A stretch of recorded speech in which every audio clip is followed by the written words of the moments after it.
Mi trovo a Seviglia nel Joint Research Center invitato dalla Comunità europea per trattare i temi delle AI, in particolare intervistare i ricercatori sulle AI Act. A breve intervistiamo David Fernandez Yorca, che è il top researcher su Trustworthy AI per auto a guida autonoma. Hi David, thank you for being here.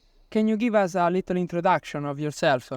Yes, well, thank you for the interview. I'm David Fernandez Yorca. I work at the Joint Research Center in the European Center of Algorithmic Transparency.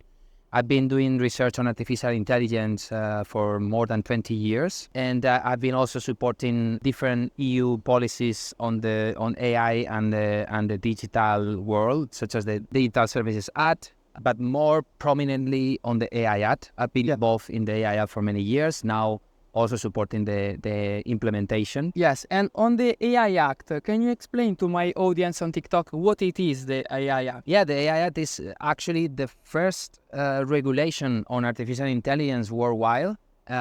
It's a product legislation, so it has to do with regulation on products. It's a very special regulation, actually, because it's the only product legislation that not just focus on risks to health and safety, but it's also focusing on risks to fundamental rights, which are very relevant for the context of the use of artificial intelligence. The implementation is still ongoing, and there are many open questions and guidance that have to be provided. And can you give us a little description of how does it work, like this regulation in a, let's say, AI project? Yeah, well, first of all, the regulation, let's say we have two main blocks. No, the first one focuses on AI systems, like a product. So a product with artificial intelligence, but it's not a regulation on the technology itself, but a regulation on the use of the technology in some particular cases. So the first block refers to AI systems in some particular, depending on the risk level.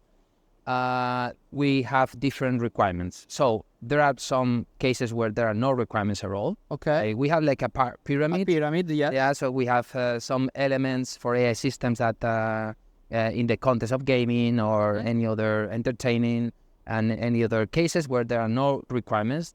Then we have a second step that would be systems that would require transparency obligations. Such as, for example, a chatbot. The transparency obligation refer, for example, to the fact that the user has to be fully aware that is interacting with an AI system. And then we have the most important, the last part is prohibited uses of AI, such as, for example, for deception or for social scoring. These are unauthorized uses of AI. So it's not that I saw also the bioinformation of biometrics. Also emotion recognition in the context of work, employment, and the workplace. And then we have most of the AI Act is about high risk AI systems. No, usually I receive the question, why do we need a regulation on AI? I usually point towards these cases. Do we really want to live in a society where we have AI systems taking out automated decisions in contexts such as education, employment, law enforcement without rules? So it's too risky. That the answer that I usually provide is okay. We will need to be careful with the use of AI in some particular context. No, and then we have the second block, which is a new thing in the process in the regulatory process. It was not contained in the first version of the AI Act, the proposal of the Commission, but then it appeared in the version of the Council, the Parliament, and now in the final version, which is regulation on the so-called general purpose AI models. These models, they show generality, and they can be used in many different domains, contexts, and applications. So there are some risks also.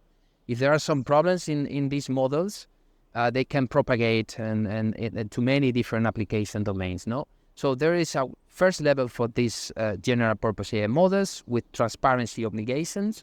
And then there is another level for those models that they have high impact capabilities. They are so capable that they might produce systemic risk. There is also the reach, how many end users are affected by the technology, but there is also the issue with the capabilities. And for these general purpose AI models with systemic risks, we have additional obligations Yeah. for So providers. additional pyramid Yeah, specifically for these general purpose AI models, yeah, which nowadays are agents, so can do such a lot of things that we need to regulate. yeah. Thank you very much for the You're welcome. interview, Thank and you so much. see you on TikTok. See you.